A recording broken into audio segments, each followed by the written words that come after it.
हम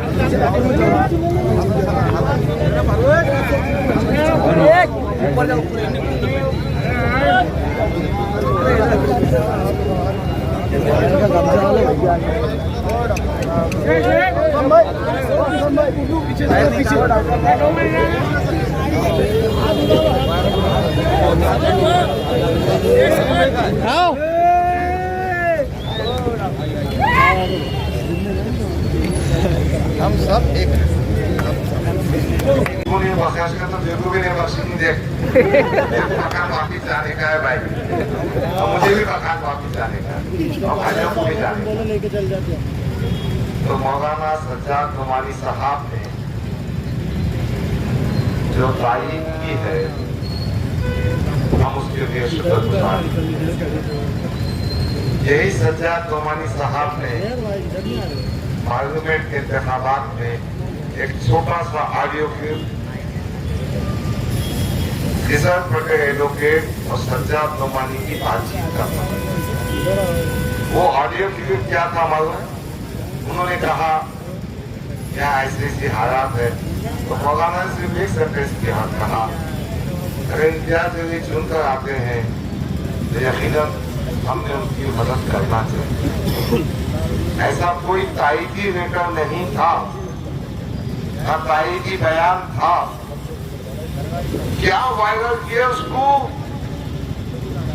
मौलाना सज्जाद नोमानी की तारीख। और बेटे अब सज्जाद नोमानी ने तुम्हारी तारीफ नहीं किया तो तुम्हारे जो छोटे मोटे चर्चे हैं ना तो मौलाना के खिलाफ वीडियो डालते हम नहीं मानते। मत माना के कौन मानो बगा क्योंकि तू उमा का एहतराम नहीं करता ना।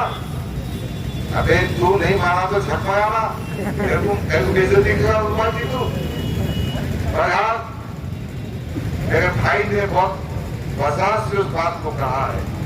मैं एक ही बात कहना चाहता हूं, जब कोई फैसला उलमाए दीन का, बड़े आलम दीन का इनके हक में आता है तो वो उम्मा का एहतराम करते हैं, और जब कोई फैसला इनके हक में नहीं आता है तो ये नाजेबा, ओछी, घटिया, गंदी हरकतों पे आते हैं। तो आपने इनको समझना चाहिए। जो वारिस अंबिया को ओछी गंदी जबान में गालियां देती है उनको सियासी तौर पर दफन करना चाहिए। मैं इस मजमुए से कहना चाहता हूं, आपके दिल को जो ठेस पहुंची है, ये ठेस, ये आपको जो तकलीफ पहुंची है, ये ठेस आप 20 तारीख को निकालें। कोई बहस करने की जरूरत नहीं, कोई आर्गुमेंट करने की जरूरत नहीं।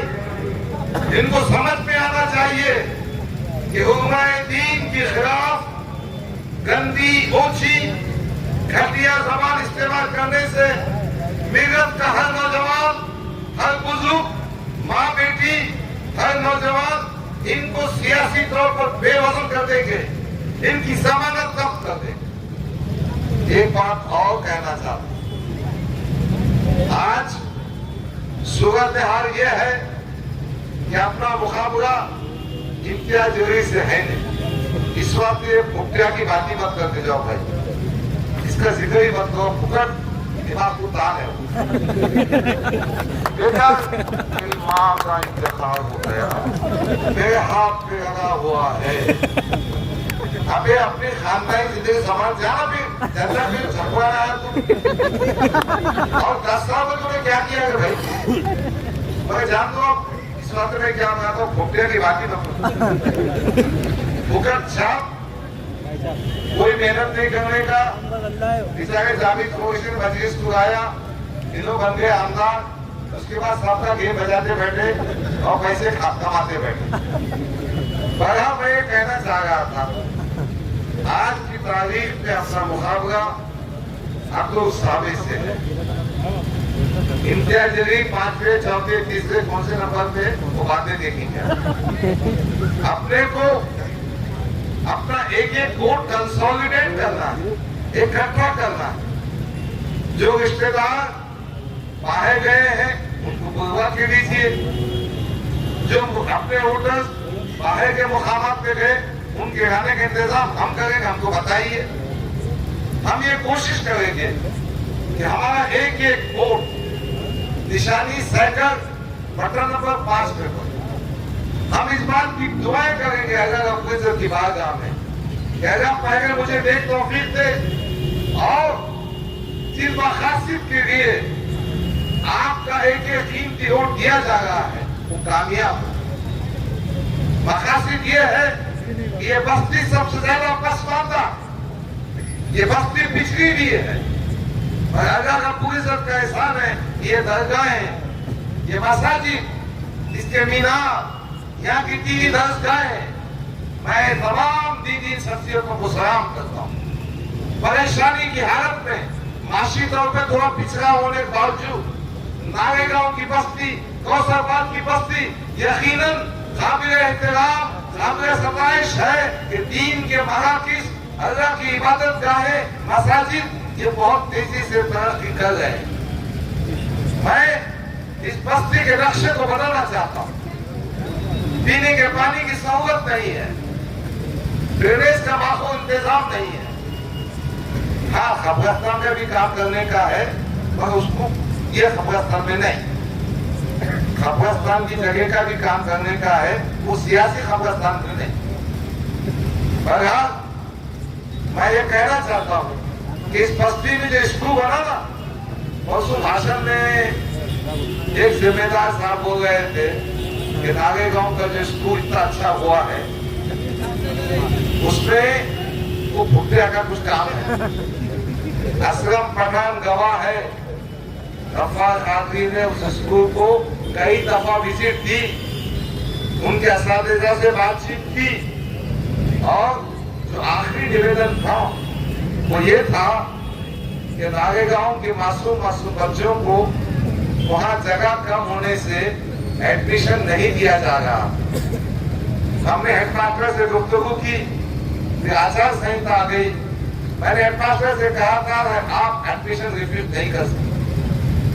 सेंट्रल का एक कानून है, right to free and compulsory education. आज 6 साल से 14 साल के बच्चों पे उस बस्ती के स्कूल में कंपल्सरी फ्री एजुकेशन देना है। अगर हेडमास्टर ने रिफ्यूज किया तो उसमें गुनाह दाखिल होता। हम ये निवेदन कमिश्नर के पास जाकर दिए हैं, आप असलम पठान मेरे साथ थे, इमरान भी दे रहे थे। तो बहरहाल मेरी ख्वाहिश है, मेरी कोशिश रहेगी, मैं आपसे वादा करता हूँ कि आपका ये जो स्कूल है ये अपग्रेडेशन हो जाए, ताकि तमाम बच्चों को तालीम का मेयार बहुत अच्छा है, तमाम बच्चों को एडमिशन मिल सके। मैंने अस्पताल को विजिट दी, अस्पताल को अपग्रेड करना पड़ेगा। ये जो नारेगांव का अस्पताल है, ऐसे कितने 2 या 3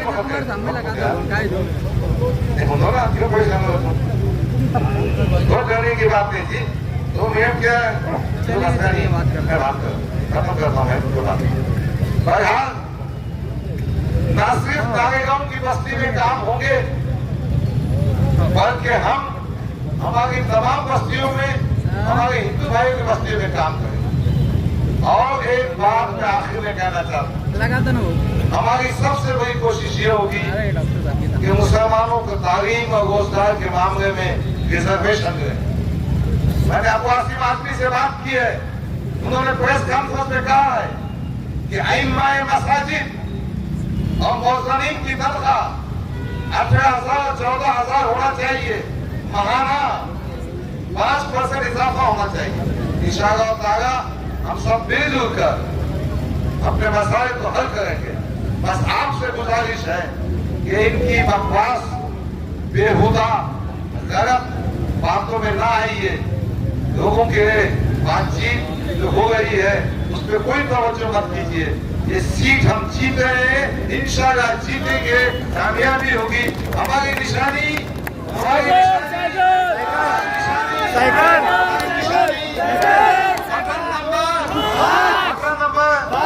बटन नंबर।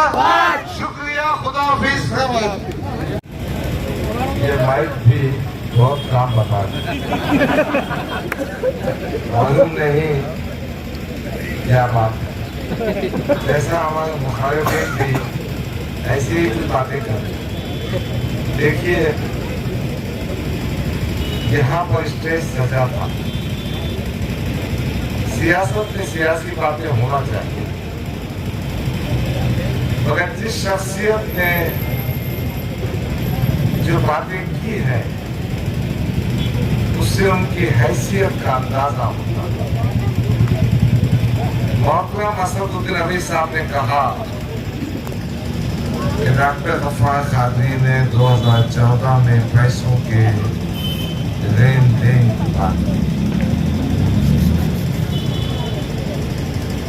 आज 2024 में उनको याद आया कि गफ्फार कादरी इतना खराब आदमी है जो सियासत में लेन देन की बात है। मेरा सिर्फ एक ही कहना है, असद साहब आप तो देश की खियादत करने निकले हैं। आप तो उम्मत मुस्लिमा के अपने आप को नेता कहते हैं, फिर क्यों झक मारने के गफ्फार कादरी को 10 साल पार्टी में रखा?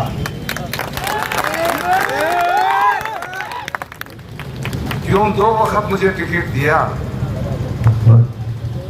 क्यों मुझे महाराष्ट्र का कारगुजार सदर बनाया? दोस्तों सच्चाई तो ये है, अल्हम्दुलिल्लाह मेरा दामन इतना पाक है लेन देन के मामला में। हाँ गुनाहगार होगा, अल्लाह मुझे निर्गुनाह को माफ दो, पर पैसों के मामला में मुझ पर कोई उंगली नहीं उठा सकता। पैसों के लेन देन में मैं इस पर कोई उंगली नहीं उठा सकता। मेरा दुश्मन भी कहेगा कि गफ्फार कादरी हिसाब किताब में सीधा आदमी। मोहतरम ने कह दिया मुखराहट है ना, बहुत परेशानी है। सवाल का जवाब ये देना चाहिए था, क्या गफ्फार कादरी का इस हल्के असेंबली में उम्मीदवार बनने का हक था या नहीं था? क्या गफ्फार कादरी पे आपने नाइंसाफी की या नहीं की? मैंने खत लिखा था उनको, खत बड़ा तफसीली था। उस खत में मैंने लिखा था कि मोहतरम सदर साहब मेरी उम्र 66 साल हो चुकी है, शायद ये इलेक्शन मेरी जिंदगी का आखिरी इलेक्शन होगा। सदर साहब ने उस वक्त तो कोई जवाब नहीं दिया, मगर परसों 2 दिन पहले यहाँ की स्टेज से कह रहे थे कि उम्र 70 साल की हो गई है, अल्लाह करी। मिस्टर असदुद्दीन अवैसी, काश तुम ये मेरे सामने कहे होते, मैं भी आपको जवाब दिया होता। मेरा मानना है कि एक मोमिन जो अल्लाह को मानता है, अल्लाह का बंदा है, वो पैदा होने से लेके मरते दम तक अपना काम अंजाम देता। समाजी खिदमत भी, सियासी मैदान में गैरतदिली से काम करना भी, सियासत में मुसलमानों की ईमानदाराना खिदमत करना, अवाम की खिदमत करना भी अल्लाह करने के बराबर है। अगर टोपी पहन के, शेरवानी पहन के ऐसे भामटे भागना मत करो ना भाई, बहुत हो गया। वो जो उनका बच्चा है ना, वो तो उसके कदम आगे। के स्टेज से उन्होंने कहा, डॉक्टर का दामाद हाथ पकड़ पकड़ कर पेशेंट से कह रहा था 2024 के पार्लियामेंट इंतखाबात में चंद्रकांत खैरे को तो मशाल को। अरे आदमी के बच्चे तेरे बाप की जागीर है क्या? मेरा दामाद मेरी बात क्यों सुनेगा? वो एमजीएम में प्रोफेसर ऑफ मेडिसिन है।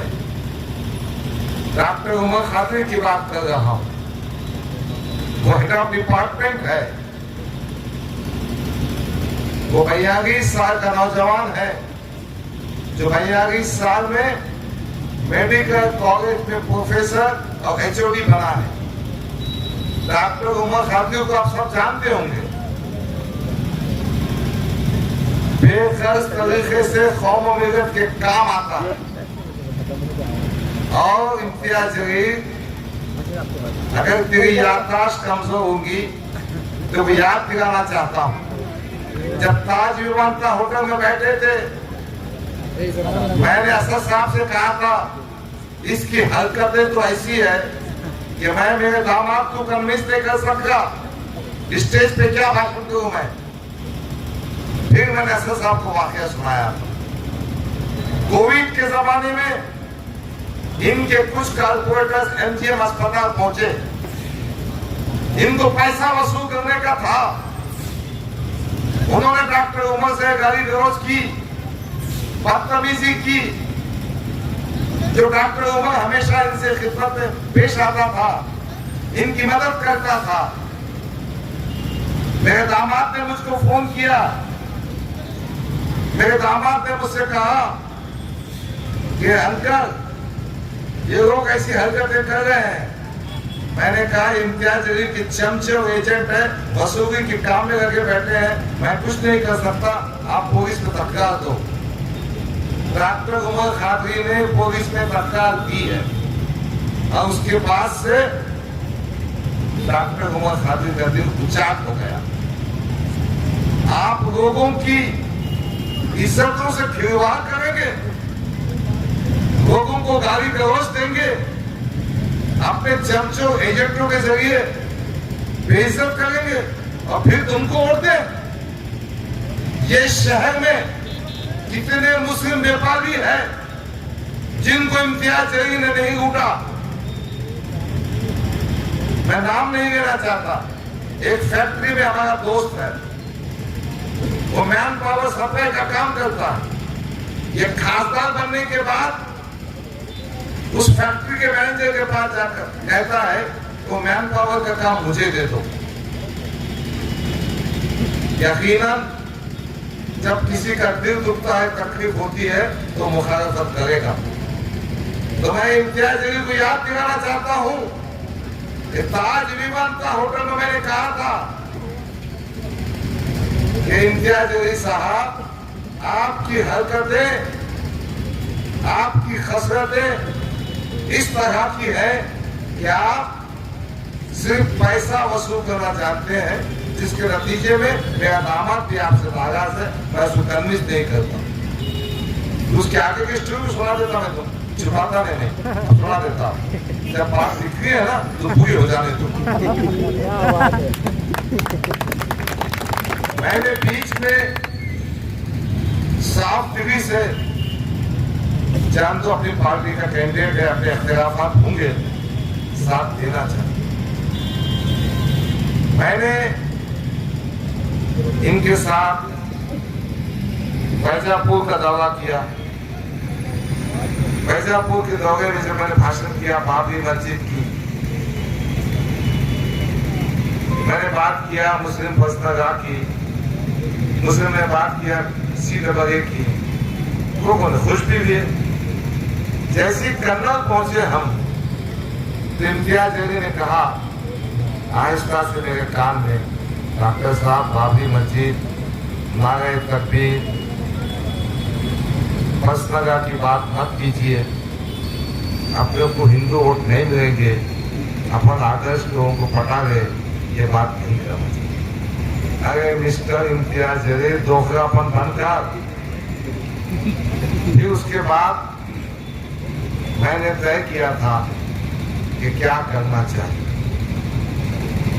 इनका साथ देना चाहिए कि नहीं देना चाहिए। और मैंने एक खत लिखा था सदर नबी साहब को, इम्तियाज जलील की हरकतें इस काबिल नहीं कि मेरा दिल गवारा नहीं करता कि मैं पार्लियामेंट में इंतखाबात के साथ हूँ।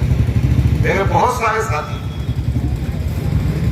फिर एक मीटिंग हुई, वो मीटिंग में इम्तियाज अली साहब आए। मैंने मेरे दामाद को समझाने के लिए मकान भी गया,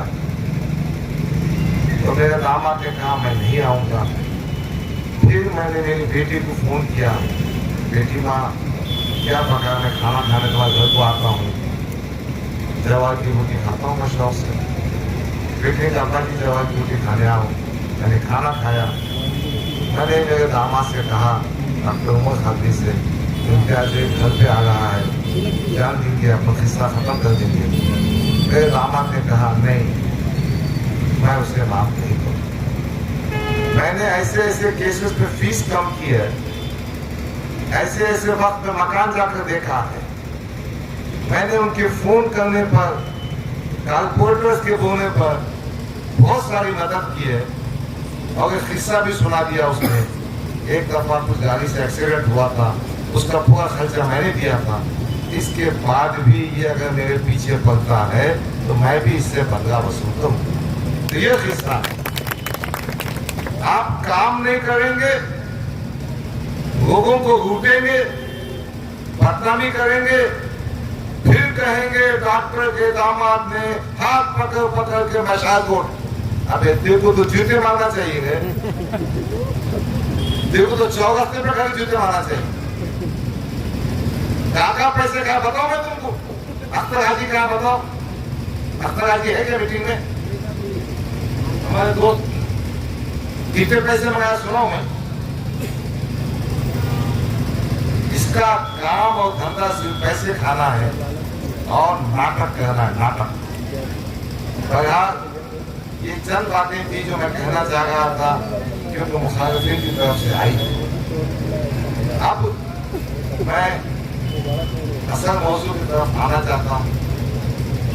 अजीज़ान इकरामी, किस्सा ये है कि मौलाना सज्जाद नौमानी के तारीखी बयान के बाद इनके जमीन के नीचे की जो है ना, सड़क के जमीन, ये आपको आ गई।